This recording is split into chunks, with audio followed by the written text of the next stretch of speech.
voittamassa. Viime vuonnahan Jukolan Viestissä ja Venloissa kävi sillä tavalla, että IFK Södertälje vei tuplan, eli molemmat voitot menivät tuonne Ruotsin maalle. Ja tänä vuonna sitten katsotaan, että pystyykö tämä ruotsalaisjoukkue puolustamaan tässä Venlojen Viestissä tuota voittoaan. Viimeinen suomalaisvoitto on vuodelta 1989 Joutsenosta, jolloin Helsingin NMKY oli paras suomalaisjoukko ja voitti myös silloin. Tänään mukana ennätysmäärä joukkueita Venlojen Viestissä lähes 600.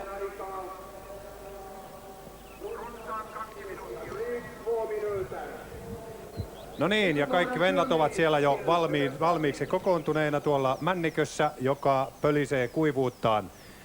Siellä ovat parhaat viime vuodelta ja kuka onkaan paras tänä vuonna, se nähdään lähimpien tuntien aikana. Vahvimpina voittajasuosikkeina on tietysti pidettävä heti kärkeen viimevuotista voittajaa Södertälje IFK:ta, joka suunnistaa tänään täsmälleen samassa kokoonpanossa kuin vuosi takaperin. Mutta haastajiksi asettuvat välittömästi tietenkin suomalaisryhmät, näistä ehkä vahvimpana Pargas IF, mutta myöskin Suomen viestiliigan parhaat Tampereen Pyrintö, Rasti Karhut, Kalevan Rasti, Espoon Suunta, Kangasalan Kisa, Kuopion suunnistajat, Lynx, Hämeenlinnan suunnistajat, Rajamäen Rykmentti ja niin edespäin. Alkavat siinä varmasti välittömästi viestin sillä voimalla ja tarkkuudella, jota tässä neliosuuksessa viestissä tarvitaan.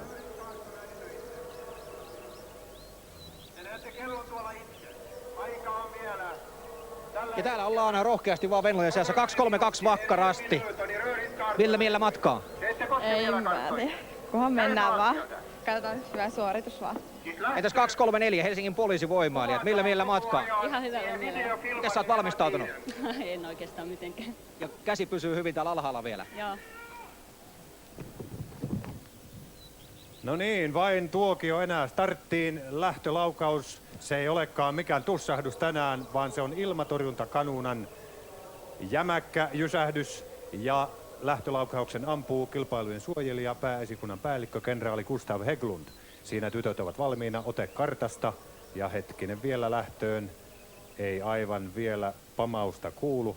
Saa nähdä, moniko siellä tuiskahtaa pepulleen peräti, kun tuo kanuunan ääni kohta kajahtaa. Jos me katsomme näitä suosikkiehdokkaita vielä, niin toteamme tietysti, että norjalainen Halden Ski Club. No niin, lähti siellä numerolla 3 muiden mukana. Sieltä se kanuunan kumahdus kuului, aivan sarja tuleena ilmatorjunta kanuunan ääni, ja nyt ovat tytöt jo sitten matkassa. Tässä edetään männikössä, pölisevässä männikössä kohti lampea ja sen vieritse sitten maastoon. Tuo lammen ohitus tulee tapahtumaan hyvin merkittävässä kapeikossa. Siinä on ehkä jossain määrin ahdastakin, mutta tämä männikkö, jossa puutkin estävät hiukan tuota juoksua, se venyttää kyllä tuon jonon sillä tavalla, että ehkäpä tuosta kapeikosta selvitään ihan ehjin nahoin. Ensimmäinen osuus on pituudeltaan 6,7 kilometriä ja se on tietenkin hajontaosuus, hajontapari tämän toisen osuuden kanssa. Ja juuri nyt me näemme tuon kapeikon, johon kärki on hetken kuluttua tulossa. Koitetaanpa sieltä sitten löytää kärjen numero. Sieltä hetken kuluttua saamme kuvaan kisaa tässä vaiheessa johtavan joukkueen, mutta tämä on vasta alkua. Ja tässä vaiheessa kärjessä suunnistava ei tietenkään välttämättä ole se, joka myöskin lopulta maaliin edellä tulee. Mutta hyvät asemat tässä alussa, ne takaavat jo jotain. Onko siellä numero 1 Södertälje, onko numero 2 Rasti Karhut vai onko numero 3? Numero 2 Rasti Karhut ja siinä on Anne Nurmi.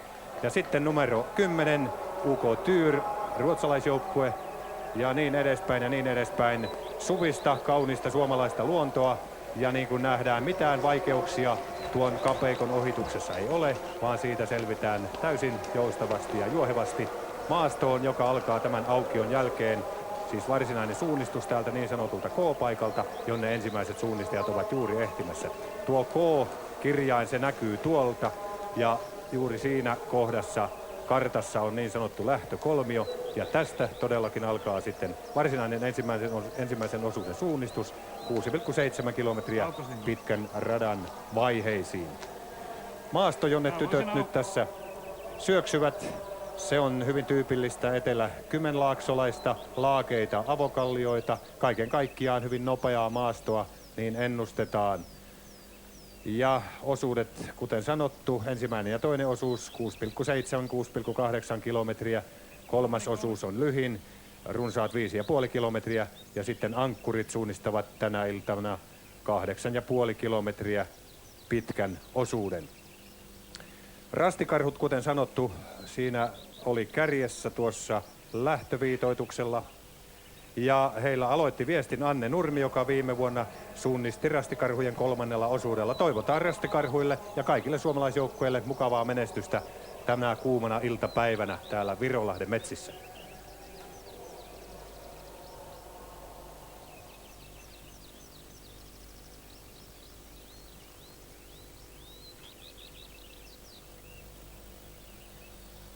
Venlojen ratamestari Ismo Nopanen, joka nyt helpottaa, kun mimmit painuvat pöpelikköön? No kyllä se helpottaa tässä vaiheessa, että 3 vuoden työ on tehty ja sinne ne meni. Ja periaatteessa tässä hetkessä en voi tehdä mitään, jos ei asiat ole kunnossa. Ja helle on karmiva, mutta toivotaan, että tytöt viihtyy näissä Ravion maisemissa. Minkälaiseen maastoon sinä olet tämän radan suunnitellut? No, tämä on tällainen rannikkoseudun avokalliomaasto. Tasaiset kalliot, tosin aika lailla pienpiirteistä ja se tyttöille sanotaanko, että pääsevät kilpailualan parhaaseen maastoon. Kuinka paljon tuolla löytyy korkeuseroja? Sanotaan, että suurimmat korkeuserot on tällaista 40 metrin luokkaa, mutta niitä mäkiä on sitten paljon. Varmasti on ehkä syytä vähän kertoa katselijoille tuota taustaa. Puhuitkin tuossa jo muutaman vuoden työstä. Kuinka paljon rasteja on kaiken kaikkiaan pitänyt maastoon viedä ennen kuin lopullinen muoto on löytynyt? No se tavallaan siellä esipainoskartalla, niin sillä 250 rastia sinne asetteli ja tutki maastoa ja sitten niistä eri vaihtoehtoista niin on jäänyt jäljelle tähän Venlojen viestiin niin 32 kappaletta, eli Venlat käy 46 rastilla. Ja niin lähti joukko vanhoja ja nuoria urkkimaan ympäri metsää. Ensin etsivät he lähimmiltä tienoilta ja sen jälkeen siirtyivät kauemmas. Tarkasti merkitsivät he suunnan muistiin ja sitä kohti jatkoivat matkaansa taas. Siinä olivat kansalliskirjailija Aleksis Kiven neuvot suunnistajille. Ja minä uskon, että venlatkin, jotka kohta tähän pyyhältävät, ottavat nuo ohjeet tarkasti vaarin. Hetken päästä tosiaan ensimmäiset venlat putkahtavat tuonne taakse, aivan kuin orava pesäänsä, ja sieltä suuntaavat he matkansa sitten uusille seuduille taas.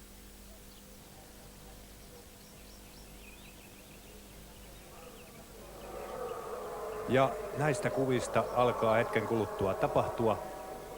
Kuvamme tulee 700 metriä ennen ensimmäistä vaihtoa. Ja tällä hetkellä avausosuuteen on käytetty 43,5 minuuttia. Sieltä näkyy johtavan joukkueen suunnistaja numero 10. Ja siinä tulee norjalainen Bekkelagets ja Hanne Staff on tämä suunnistaja. Ja hänellä on todellakin vaihtoon enää noin 700 metriä. Ja sitten ne on seuraavat numero 20. Ja siinä on Dom Narvets, ei vaan 70 ja sitten 20. Numero 71 on Ounasvaara. Aivan rypäleessä nämä 4 tyttöä. Mutta kuten havaittiin, norjalainen Bekkelagets, joka viime vuonna oli avausosuudella 112, on nyt ottanut kärjen ja sitten onkin siirrytty jo lähemmäksi vaihtoa. Ollaan 11 rastin tuntumassa, josta 300 metriä vielä maaliin. Bekkelagets on johtanut lähestulkoon koko tämän ensimmäisen osuuden ajan ja näyttää siltä, että norjalaisjoukkue, jota pidetään tietenkin yhtenä ennakkosuosikkina, tulee ja pitää kärjen tässä ensimmäisen osuuden päätteeksi. Ja lisää suunnistajia tuolta 700 metrin päästä. Tässä numero 9, se on UK Tyr, ruotsalaisjoukkue.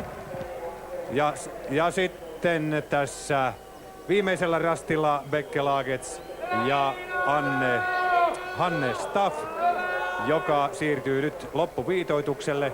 Ja Ismo Nopanen, ratamestari, kertoi ja arvioi, että vaihtoaika tulee olemaan noin 48 minuuttia.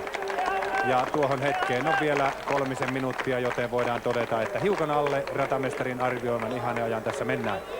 Ja toisena sitten numero 63, se on Porsgrunn Ulag, myöskin norjalaisjoukkue. sitten numero 71 Ounasvuoren hiihtoseura ja Terhi Holster. Ja sitten jo joukoittain tyttöjä. Mutta tässä tulee ensimmäisen osuuden kärki Venlojen viestissä. 6,7 kilometriä on suunnistettu ja kärjessä siis norjalainen Bekkelagets, joka rintanumeronsa mukaan oli viime vuonna 10. ja tässä ensimmäisessä vaihdossa joukkue oli 112. Nyt joukkue aloittaa terävämmin ja tulee kärjessä vaihtoon. Viestiä jatkaa Bekkelagetsilla Grubi Johansen. Sitten on jo numero 20 siirtynyt siellä toiseksi ja siellä hän suunnistaa Dom Narvets, ruotsalaisjoukkue, ja siinä Åsa Wiklund. Ja lähestulkoon peräkkäin tässä ollaan sitten vaihdossa. 46 minuuttia lähestulkoon on myöskin tuo vaihtoaika, kun joukkueet pääsevät toiselle osuudelle. Tässä Ounasvaaran Terhi Holster, numero 71, ja tässä suomalaisjoukkueessa jatkaa sitten Mirka Haataja. Ja lievää hajoamista tuossa jonossa, joka juuri tuokion kuluttua päästää toisen osuuden suunnistajat liikkeelle. Tässä on karttateline, josta päästään sitten toiselle osuudelle, kuten sanottu. Tässä ohjataan tytöt oikeille kartoille. Siinä on numero 20 ehtinyt täällä kartta paikalla jo kärkeen. Joukkue on siis Dom Narvets ja sitten perässä numero 10 Bekkelagets. Ja näin kartta luotetaan seuraavalle suunnistajalle. Ja sitten joukkueita jo enemmänkin vaihdossa. Hetken kuluttua pääsemme sitten käsitykseen siitä, mikä oli tuo tarkka vaihdon tilanne. Joka tapauksessa tässä maalialueella ja vaihtopaikalla johti Bekkelagets. Viestiä vei Hanne Staff ja hän lähetti matkaan Gru Johansen. Numero 20. Oli siis Dom Narvets, ruotsalaisjoukkue, jossa viestiä ensimmäisellä osuudella vei Åsa Wiklund ja toiselle osuudelle lähti Anna Isaksson.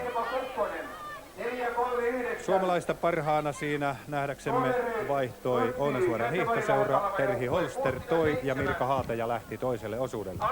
Ja toinen osuushan on sitten hajontapari tälle ensimmäiselle ja tässä jälleen osuuspituus 6,7-6,8 kilometriä. Toiseksi parhaana suomalaisjoukkueena vaihtoi numero 70 Kalevan Rasti. Viestiä siellä vei Elina Raijas ja Kalevan Rastin joensuulaisjoukkueen viestiä lähti viemään Henna-Riikka Lonka. Venlojen viestin ensimmäisen osuuden lopputilanne, vaihtoajat siis. Viestin kärjessä norjalainen Bekkelaget ja vaihtoaika 45-54. Toisena ruotsalainen Dom Narvet 3,5 sekuntia perässä. Kolmantena norjalainen Porsgrund. Sitten neljäntenä Ounasvaaran hiihtoseura, viidentenä Tullinge SK, kuudentena Kalevan Rasti Joensuusta, seitsemäntenä UK Kore Ruotsista, kahdeksantena Stora Tuuna IK myöskin Ruotsista, edelleen ruotsalaisia yhdeksäntenä Haakaby, kymmenentenä Tampereen Pyrintö, 11 Espoon Suunta, 12 Linköping, 13 Keravan Urheilijat, 14 UK Tyr Ruotsista ja 15 IK Falken. Tämä joukkue on ruotsinkieliseltä Pohjanmaalta läheltä Vaasaa. Venlojen viestin toiseen vaihtoon mennessä tilanne muuttui melkoisesti. Kärkeen ehti ruotsalaisjoukkue Tullinge SK, toisena ruotsalaisjoukkue niin ikään Stora Tuuna ja kolmanneksi vaihdossa suunnisti norjalainen Halden.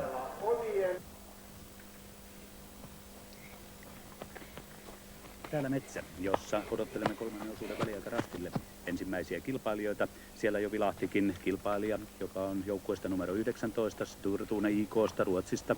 Katariina Alberg on tuomassa joukkueen viestiä.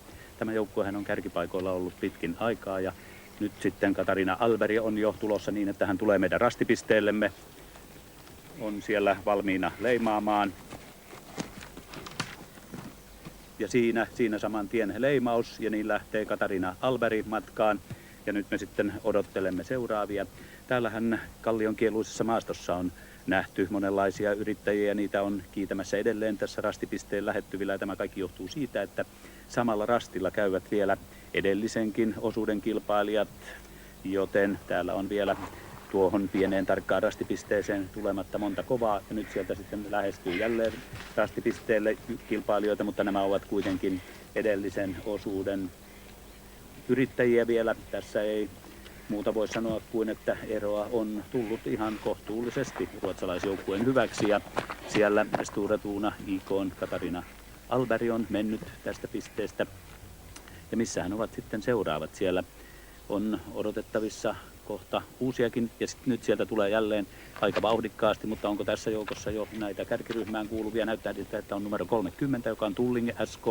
Ruotsin viestiä vie Monika Hatlen, maailmanmestaruuskisoissa 10 joukossa ollut viestiviejä, joka lähtee siitä ponin häntä heiluen, lähtee oikein räväkkää kunnon vauhtia ja näin on sitten tämä ryhmä mennyt tässä ohitse.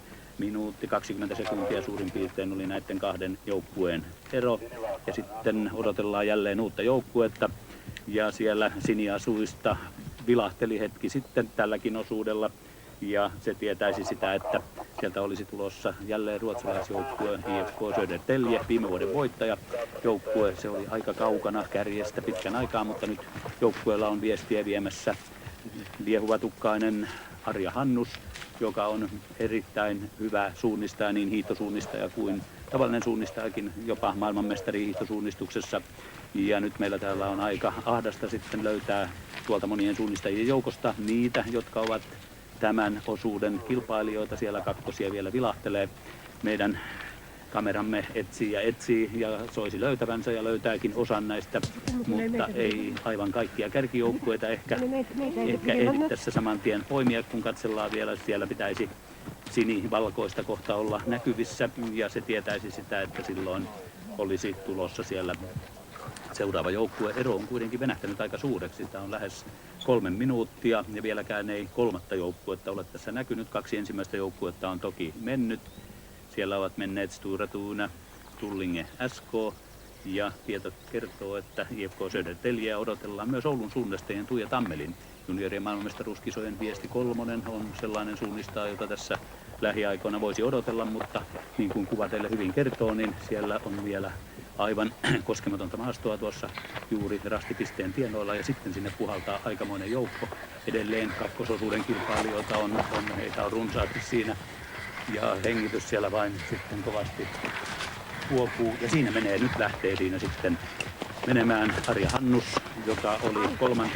Sitten siellä on numero 2, rastikarhujen Riika Ankelo.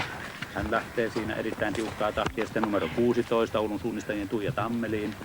Ja sitten onkin aikamoinen ryhmä siellä numero 12, Parkas IF, Hanna Ljungqvist, lääkintävoimistelija, joka on kaksinkertainen ruotsalaisen liiton mestari.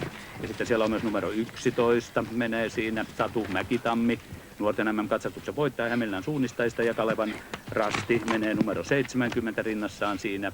Heidi Haapasalo vie viestiä. Ja tässä menee jatkuvasti kilpailija toisensa jälkeen ja sitten tulee taas pieni pälvipaikka, mutta sitten on myös kärkipään ryhmä näyttäisi olevan Lynxin. Sari Laitinen numero 60 siinä mennä vilahti tuossa ohitse hetki sitten ja kyllä täällä on hankalaa tavoittaa. Ja nyt tulee sitten Halden SK:n Gabriella Axelsson, joka tässä tukkaliehuen lähtee jatkamaan matkaa. Ja 116 on siinä sitten saman tien jo menossa ja se on Tullinge SK:n kakkosjoukkue. Jatkuvasti kilpailijoita käy täällä todella pienessä oravan pesässä. Siellä, jos ei kuusen latvassa oksien alla, niin oksien alla on kuitenkin tämä pesä, jossa on sitten nyt lähdössä joukkue numero 18, joka on Sturlan ykkösjoukkue Helle Johansen. Ja sitten tulee jälleen kakkososuuden kilpailijoita aika lailla. Eli saattaa olla, että tässä menee pieni hetki ennen kuin seuraavat menevät. Ja tuossa aivan kuin varkain pääsi Helen Lindblad UK-tyyristä numero 9 karkaamaan tuonne maastoon. Ja nyt on kulunut jo yli 5 minuuttia siitä, kuin kärki meni. Ja jatkuvasti metsä kahisee, rahisee, pöly nousee niin, että sitä on meidän kurkussamme, on sitä varmasti suunnistajillakin kurkussa. Tämä on pölyisen kuuma paikka tämä rastipiste, mutta hyvin, niin kuin vanha sanonta kuuluu, kuin telkkäpönttöön suurin osa näistä suunnistajista tänne tulee. Tästä on hyvä jatkaa matkaa ja mikään ei ole vielä ratkennut, vaikka ruotsalaisilla onkin tässä vaiheessa aika selvän tuntuinen johto.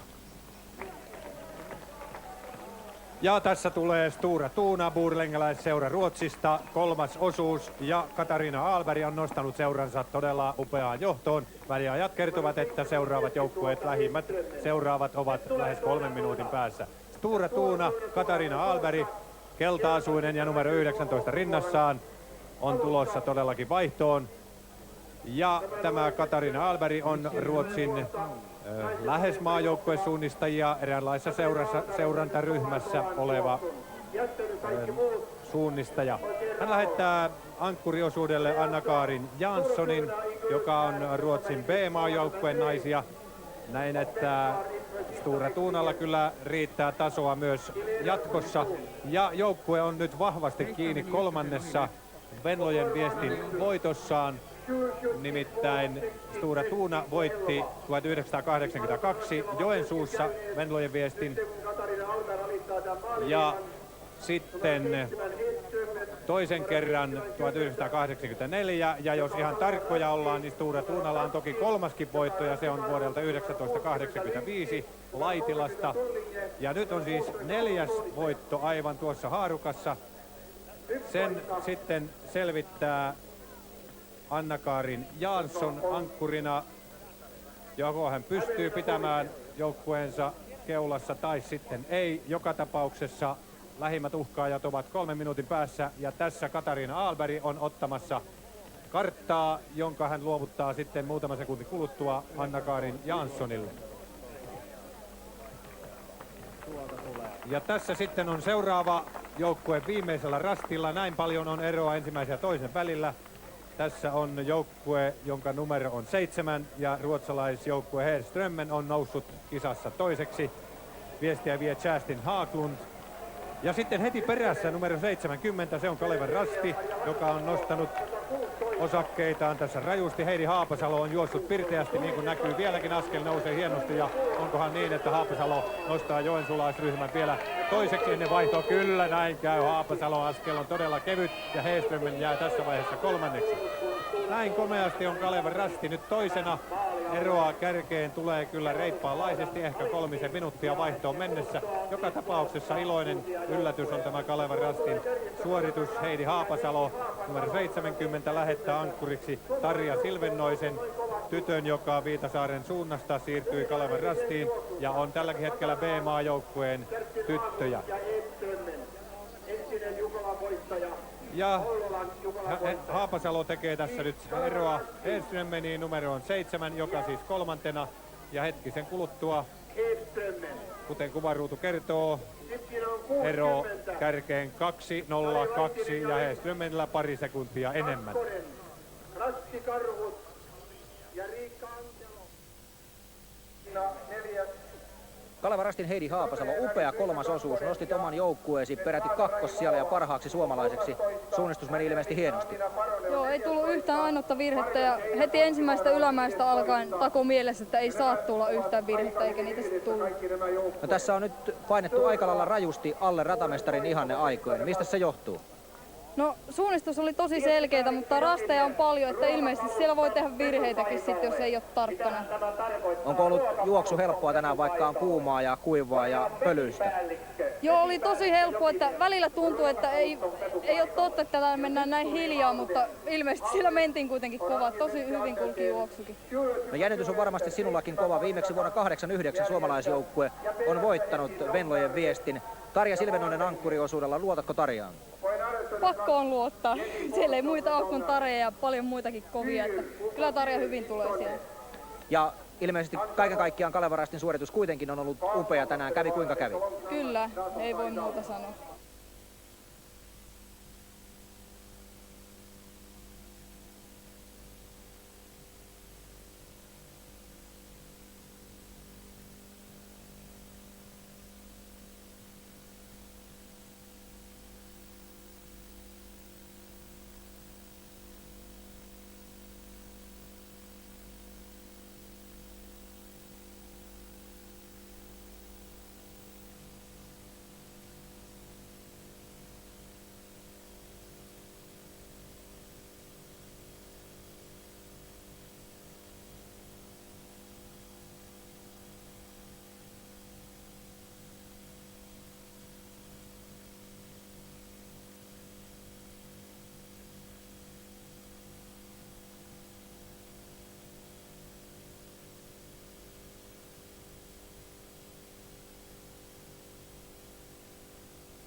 ja 8.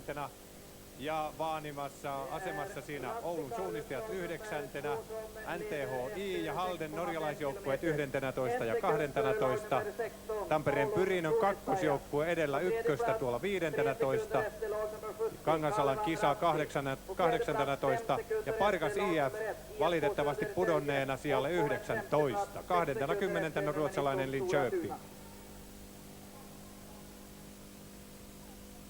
Venlojen Viestin loppuratkaisut lähenevät. 7,5 minuuttia on tällä hetkellä kulunut. Tässä kaunis punavalkea rastilippu ja sitten siinä jo punaa-mustaa ja valkeata ja Kalevan rasti.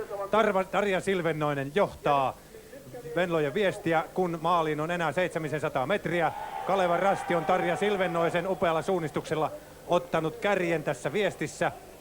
Ja tämä on kyllä todellinen yllätyspaukku, jos Kalevan rasti pystyy sieltä myöskin voiton tässä Viestissä ottamaan. Tosinhan se ei ainutlaatuista Kalevan rastille olisi, sillä joukkue on toki voittanut Viestin vuonna 1979. Ja tällä hetkellä joukkueessa oleva Henna-Riikka Lonka voitti Venlojen juoksun 76. Tiedot viimeisen osuuden väliaikarasteilta ovat kertoneet, että siellä on 5-6 joukkueen lähestulkoon letka. Mutta se on nyt hajunut ja siinä on numero 16 Oulun suunnistajat ja Mari Lukkarinen. Sitten siinä meni tuo numero 19 kisaa viime vaihdossa johtanut Stura Tuuna ja myöskin Rasti Karhut ja Marja Pyymäki. Ja näyttää siltä, että Kalevan rasti on minuutin verran pystynyt irtoamaan tästä kolmikosta, joka tulee sitten kaiken todennäköisyyden mukaan ratkaisemaan 2., 3. ja 4. sijan. Joka tapauksessa Viitasaarelta lähtöisin oleva Tarja Silvennoinen, nyt Kalevan rasten väreissä suunnistava joensuulainen, on Viestin keulassa ja viimeisellä rastilla numero 70, Tarja Silvennoinen. 1963 Laukaassa syntynyt Tarja Silvennoinen, Viitasaarelta joensuulaisen Kalevan rastiin siirtynyt tyttö on tässä todella upean juoksun tehneenä ja vieläkin voimakkaasti etenevänä tuomassa joukkuettaan todelliseen yllätysvoittoon täällä Vehka-Jukolassa. Venlojen Viesti on päättymässä Kalevan rastin voittoon. Siinä tulee Tarja Silvennoinen. Voiton. Tuossa nämä 3 muutosjuttuja odottaa Tarjan tuloa ja muita ei vielä näy. Kalevan rasti, Tarja Silvennoinen.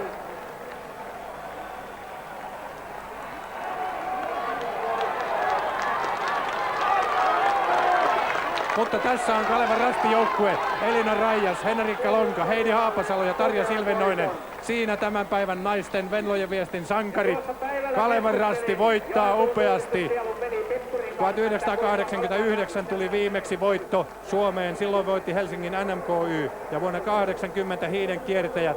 Siinä viimeiset voitot. Ja nyt sitten tullaankin muiden sijojen, kärkisijojen taisteluun. Numero 19, Stura Tuuna. Anna-Karin Jansson vielä siinä hiukan edellä Marja Pyymäkeä.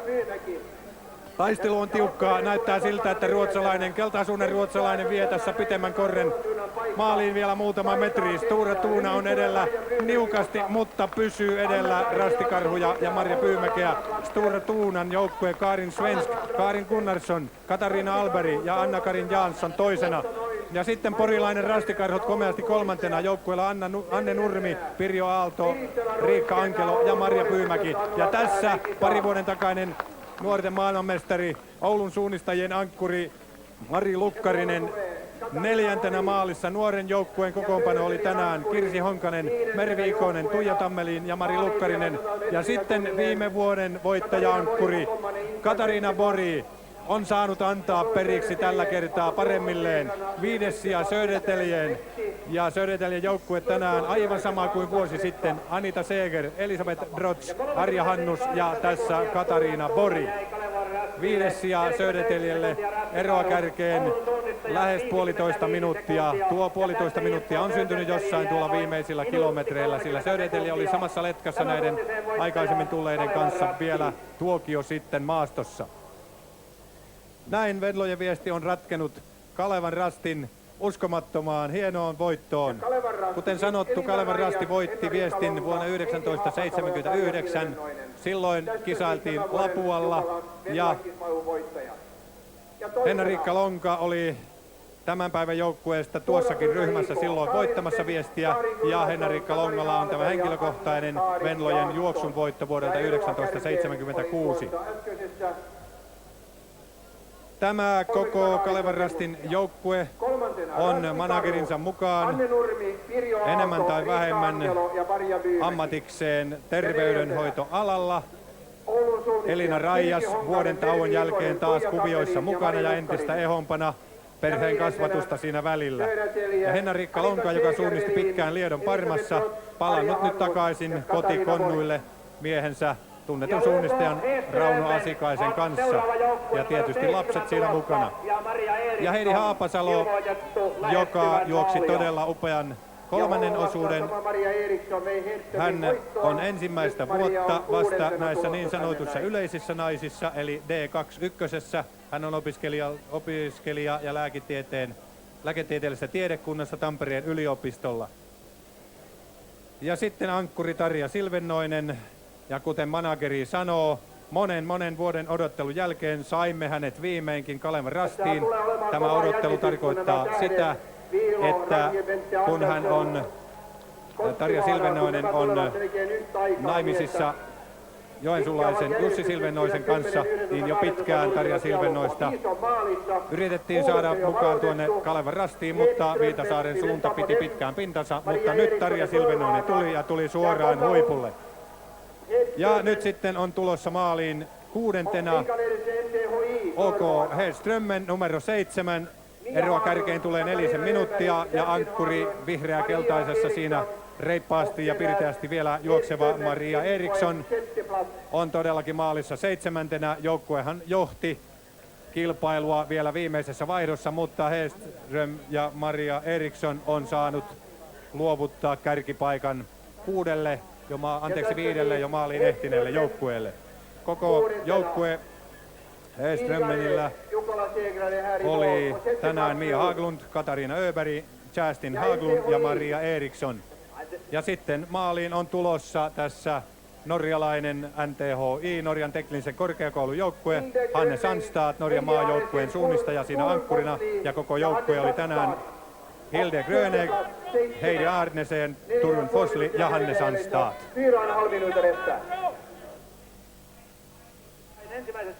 Ja tässä sitten Venlojen viestin lopullinen kunniataulukko.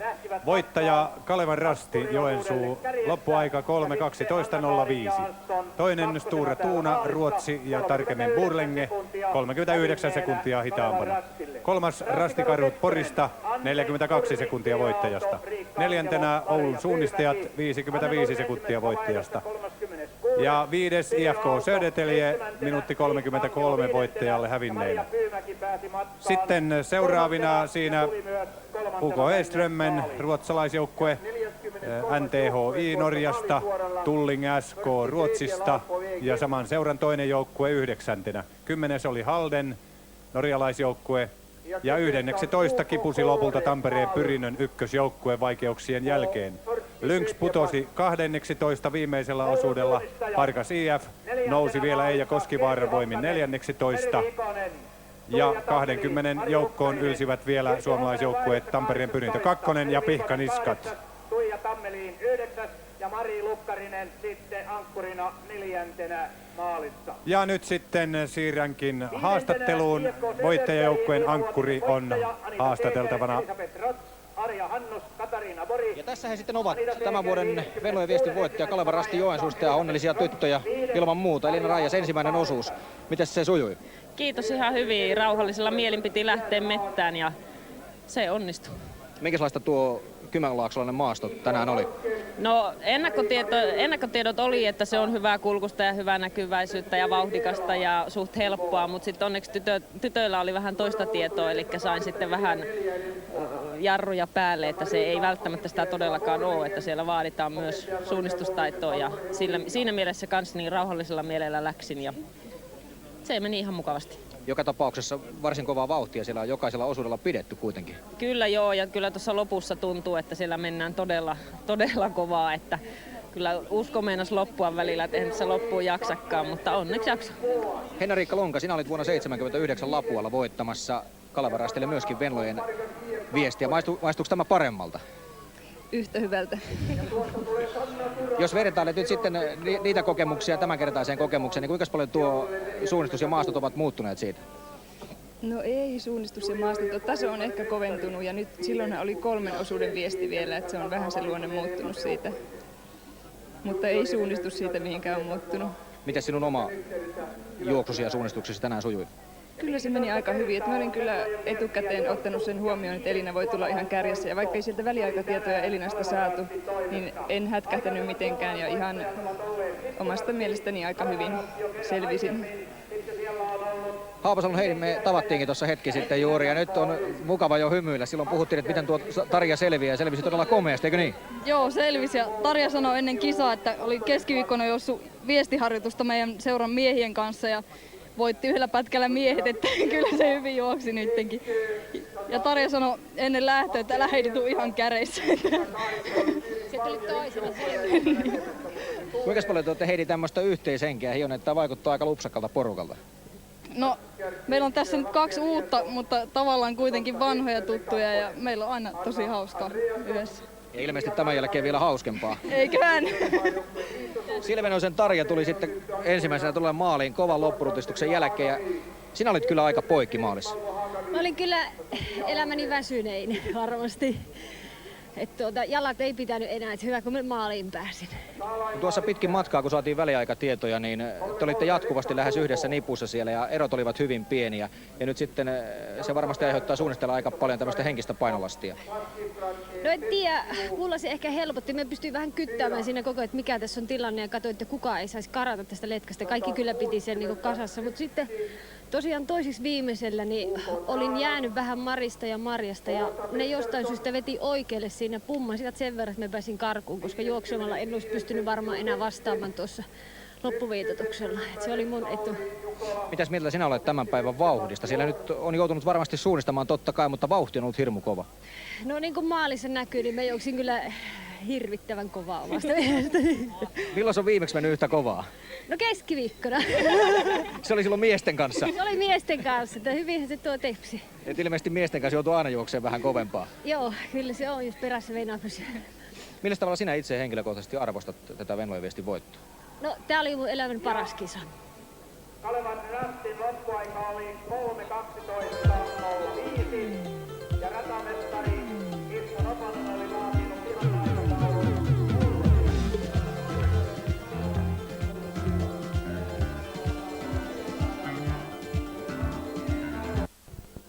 Tämänvuotisen